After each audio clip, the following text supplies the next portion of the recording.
Welcome to the Breaking 90 podcast, where we talk about all things sustainable fat loss. We take people on 90-day journeys to creating fat loss forever. Thanks for listening. I hope you enjoy the episode. Hello, everybody. Welcome to the Breaking 90 podcast. I'm your host, Alex Harriman, here with my co-host, Kelly Sarlo, and we are two of the coaches of Breaking 90 Fitness.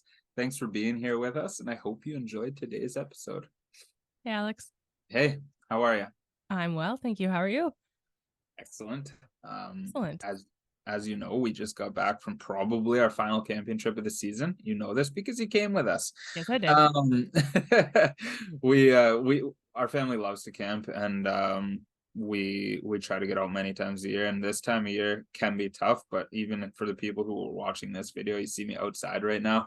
I want to be outside as much as I can be outside because it plays a huge role just on I'll say my mental health. like Yeah. just being outside in fresh air, and it plays I just from sitting here working for the day as opposed to being in a dark room working for the day changes my whole outlook on the day. So that's the reason we love camping so much. You just get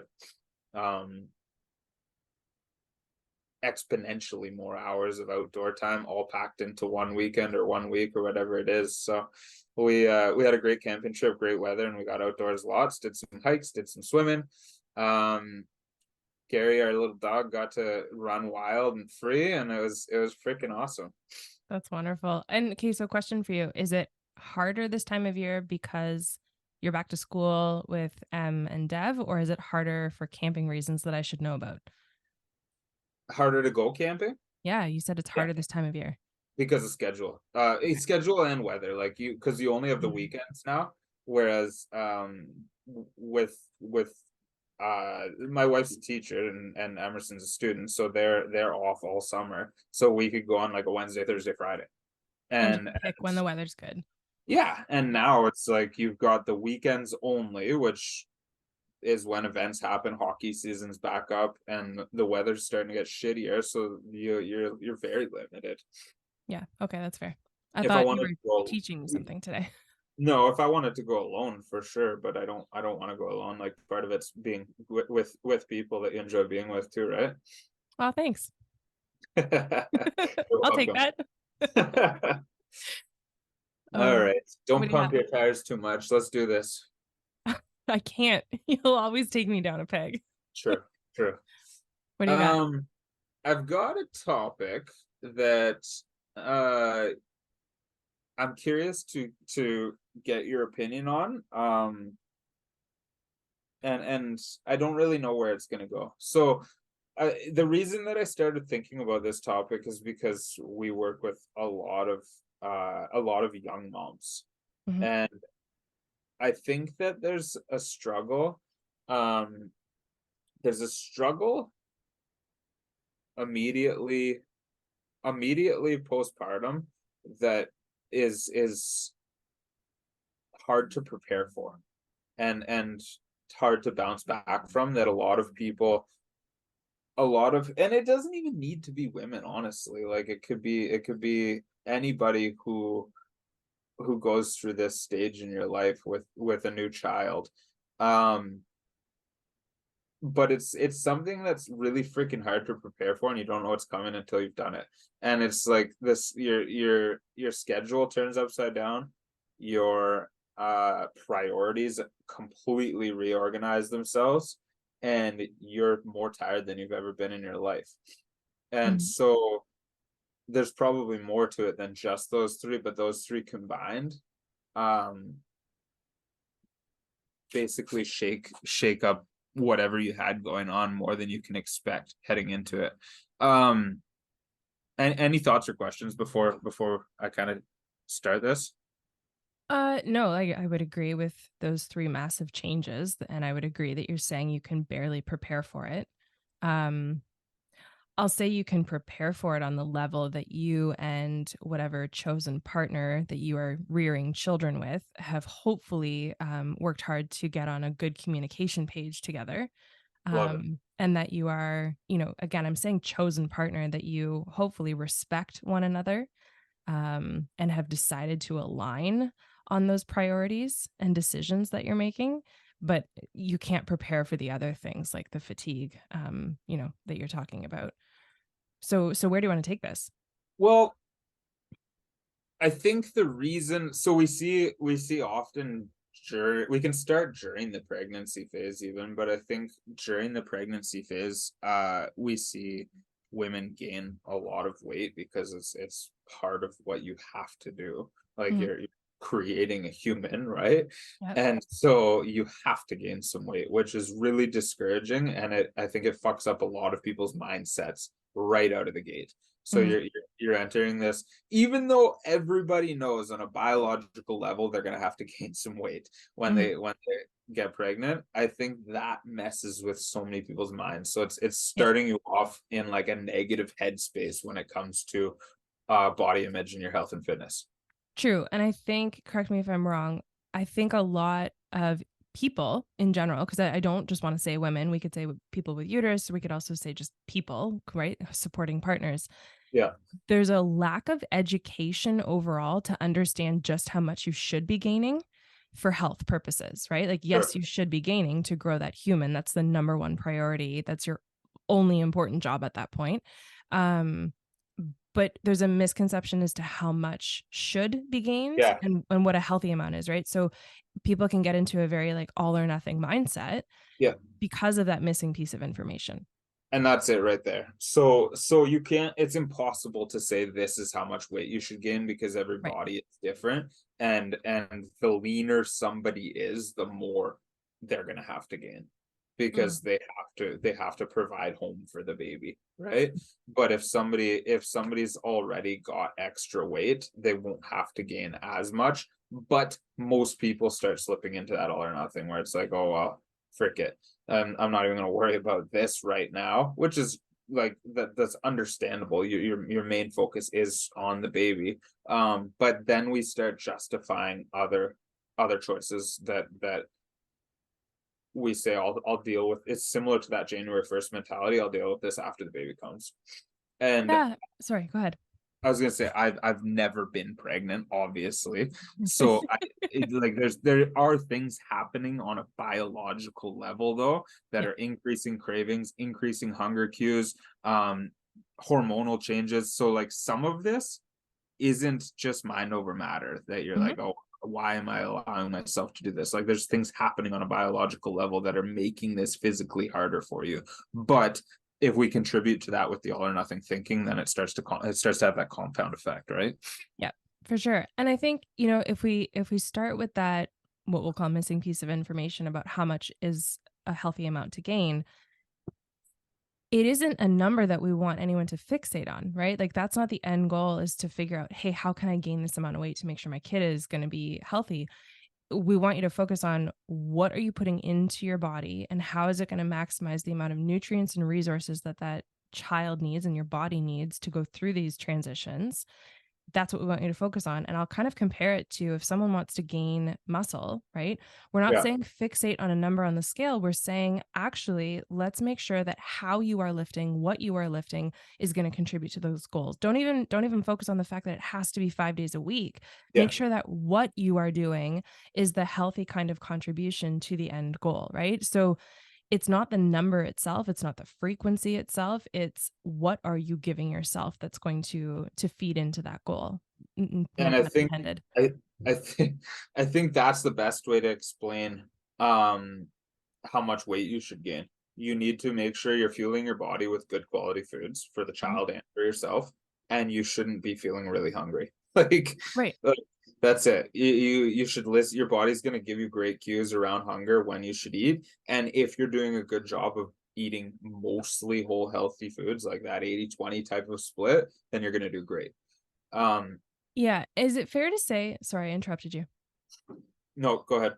Is it fair to say too that the same principles apply to like if you're getting a hunger cue and you're craving A&W, you're craving a cheeseburger, let's say, that you could still apply the same principles of like, hey, go fill up on some fruits and vegetables first, or eat some fruits and vegetables first and a healthy protein, a pure protein, and then go get the cheeseburger if you really need it at the end or want it at the end. Like, don't deny yourself of all of these things, because again, it's not all or nothing, Yeah. but apply the whole foods first Yeah.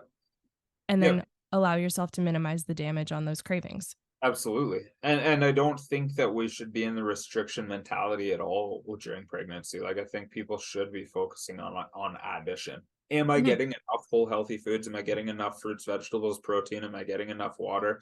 Am I exercising and moving my body enough?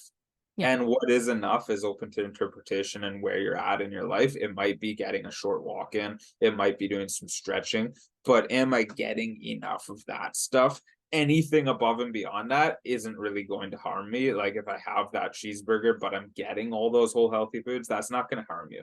It's when you're like, oh well, screw it. I'm gaining weight so fast right now. I'm just going to eat chips instead of whole healthy food. That's when it becomes an issue. Yeah. Right. And I didn't even want to talk about during pregnancy, really during this. I wanted to talk about how Oh, that can set us up for afterwards. Because if we allow ourselves, this is when we normally have clients is they've had the child, and they're either just during the breastfeeding stage or they're done breastfeeding, and now they want to get their own health and fitness back. If you've gone through 9 months of all or nothing thinking, you've got a hell of a journey. yeah. Right. And so that's the only reason I really wanted to start the conversation there, is because I wanted you thinking about that. If you've minimized the damage and made some good choices through the last 9 months, you're going to kick ass starting this journey. And so either way, you can do this. It doesn't matter whether you went the all or nothing route or you minimize the damage. You absolutely can still do this. Just the way that we approach it has to be a little bit different, because now I believe this is so similar to schedule changes and injuries and everything else, but I believe that you come out of this and you're like, okay, it's time for me to take control. And so many people try to get back to where they were pre-pregnancy, Mm-hmm. back to where they were a year ago.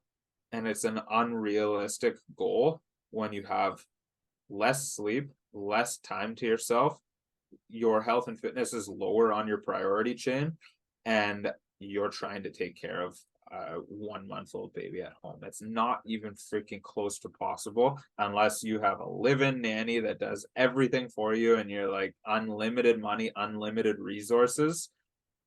It's just not going to happen. So we can't set our goals based off of where we were at a year ago. Yeah. Yeah. Thoughts so Great far? point.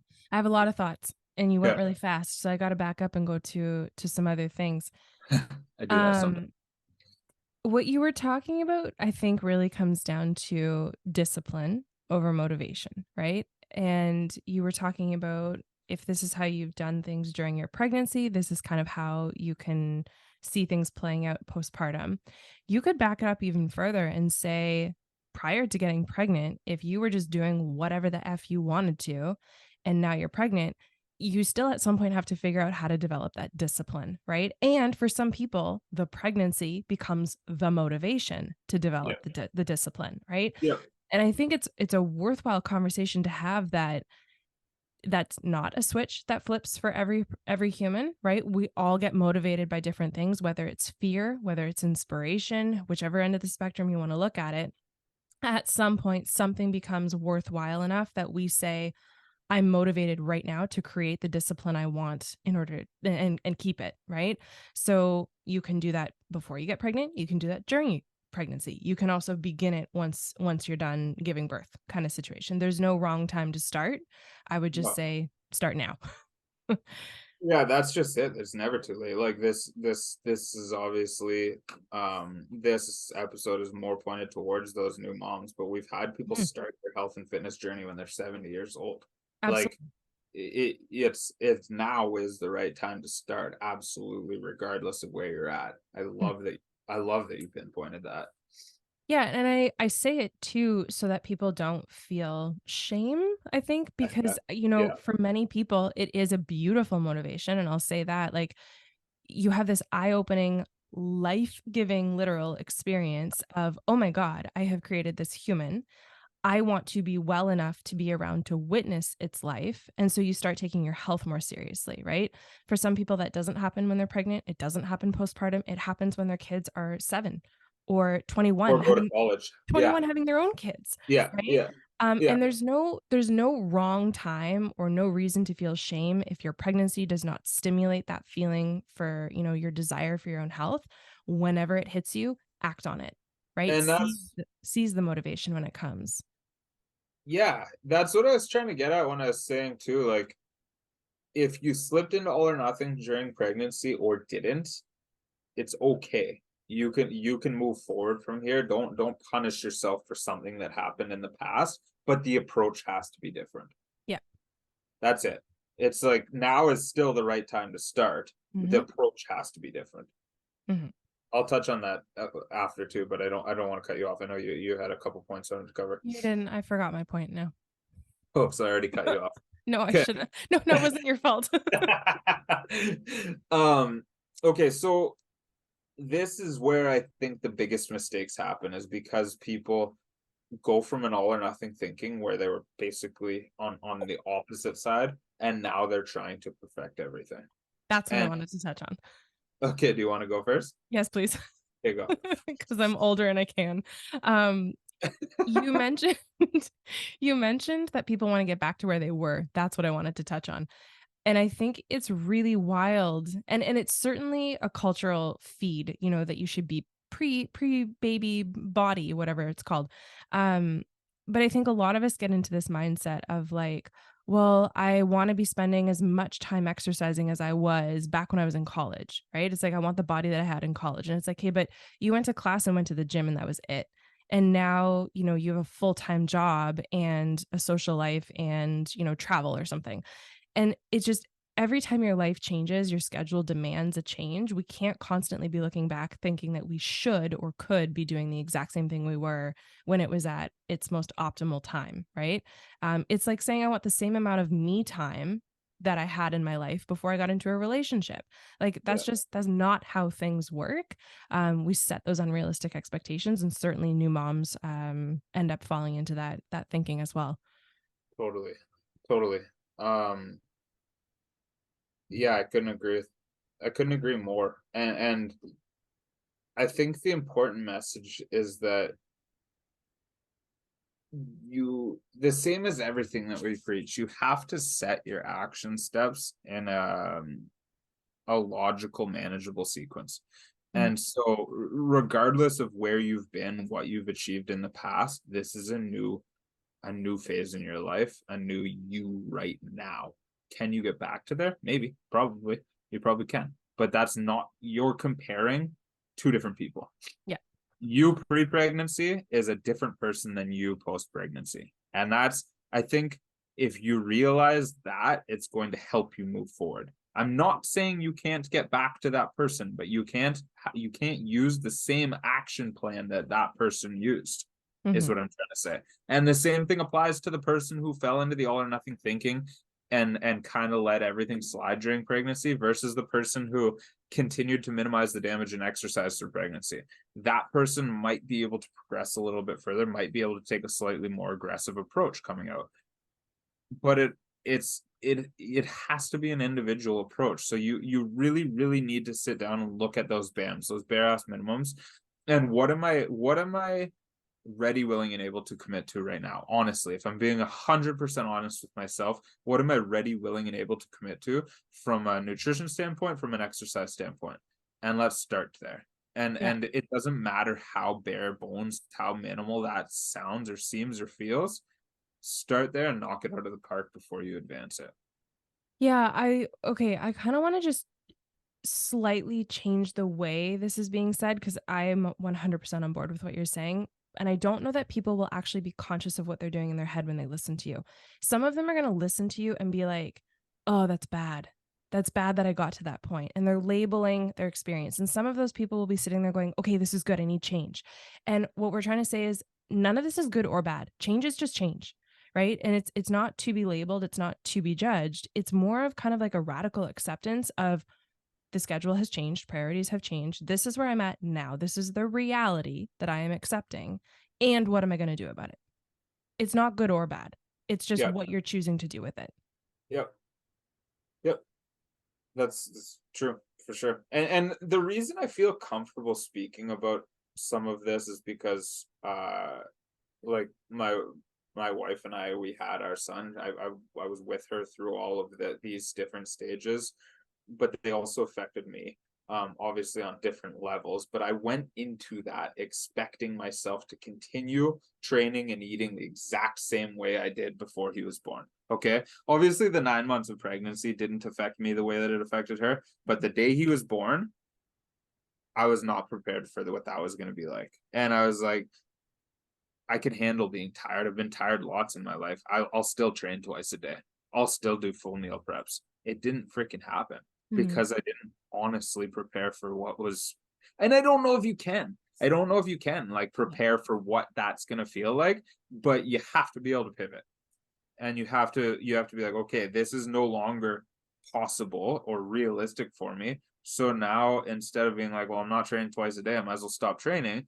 Like, can I fit in a 20-minute workout here and there? Yeah, absolutely. Knock that out of the park. Then we can grow from there. And that's the approach that every new parent needs to take, because you need to stop comparing yourself to who you were and where you were at before pregnancy. I've got no problem with you wanting to get back to a version of that. That's not an issue. We can help you do that. You can do that.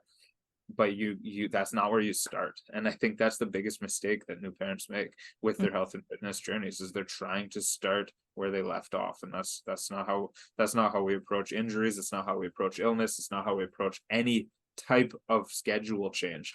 Yeah. That's great.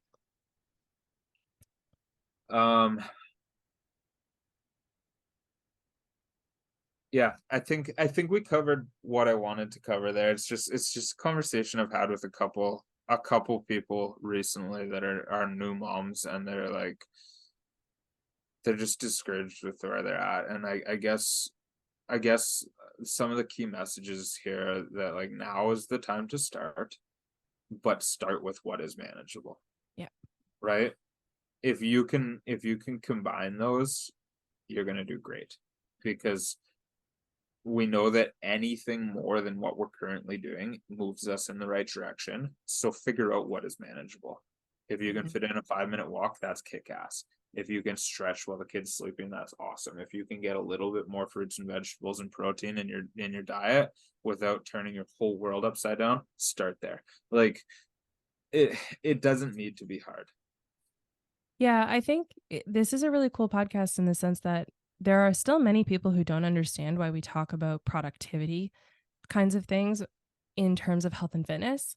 Because it's like, well, we're just talking about movement, or we're just talking about food. Like, why do I also have to know about, time management? And it's like, because this all needs to somehow fit in to your schedule. This all somehow needs to be planned in some methodical way for success, right? And if you don't know how to look at a schedule and reprioritize, right? How many times have you sent M to school and the school has called and been like, "Hey, you need to come get him. He's sick." Yeah. Right? You have to immediately shuffle everything in your head to reprioritize the day to be in alignment with what is most important, and shuffle. And if we don't know how to do those things and assign priority and assign sense of urgency to things, then we don't know how to shift. And like you said, we're going to be stuck trying to approach it the exact same way we've always done it and feel angry or disappointed or shame for ourselves that it didn't work. We must not have tried hard enough or wanted it enough. And it's like, that's not it. We need new skills. Have you heard the saying that there's more than one way to skin a cat? Yes. It's so rude. I feel like you'd like that one. That one came to mind as you're speaking. Thank you. So something else, just a last note that I wanted to mention too, is that depending on who you are and where you're at, this can hit you differently. I believe that all of our priorities are in kind of a ladder sequence, and they shift up or down rungs on that ladder, and of how important they are at any given moment, and that changes how motivated or excited we are to tackle that one in particular thing. So say like our body composition goal is somewhere on that rung of the ladder. For some people, like Kelly mentioned earlier, having a child creates motivation. It bumps it up a priority on your ladder. For other people who were very into health and fitness before pregnancy, it's probably bringing it down a rung on your ladder because the child just bumped it down, right? And so that's going to also change the way that you feel and the motivation you might feel. And that's important to realize, because you're not always going to feel motivated. But anytime we think our health and fitness has changed on that ladder, our approach needs to change with it. We need to reevaluate what is realistic, what you are ready, willing, able to commit to right now, and approach it from that mindset. What's the least I could commit to right now to keep moving forward until maybe I move up a rung and I'm super motivated and I want to take on another workout per week. Yeah, I loved this episode. Awesome. That's it for me. Cool. Okay, so my tip, trick, whatever you want to call it, for people is this is super relevant to the topic too. This is for you guys, you new moms who are crazy busy right now, is bento boxes. Because somebody was talking to this week was like, when I'm at work, I never have time to eat my whole lunch because there's people popping in and out of my office, and I don't actually just get to sit down and like enjoy my lunch for 20 minutes. And so I was like, make everything grab and go, right? And like that's a whole issue in itself with what you got going on at work. You need to have your own time, but that's not what I'm here to talk about today. And so make everything grab and go. Have your veggies washed, chopped, and prepped so that they're bite-sized pieces. Have your fruit the same. Have turkey pepperettes and hard-boiled eggs and almonds. Have them portioned out like a little bento box so that in every little 5-minute break you have, it's easy to graze on healthy foods. Healthy foods are not often easy to graze on. Make them easier to graze on so that you can fit it into whatever situation you have available. Brilliant. I love it. Cool. Hope you guys enjoyed the episode. If you have any follow-up questions or you want to dig deeper into this topic, or if you're in this situation and you want to brainstorm or bounce ideas back and forth, feel free to reach out to us and have that conversation. Wherever you're listening to this, take a minute for us to rate it, review it, leave a comment so that we get your feedback, and share it with a friend if you have a friend that you think would benefit from this, because we appreciate you being here and getting us new listeners, and that's the reason we keep doing it.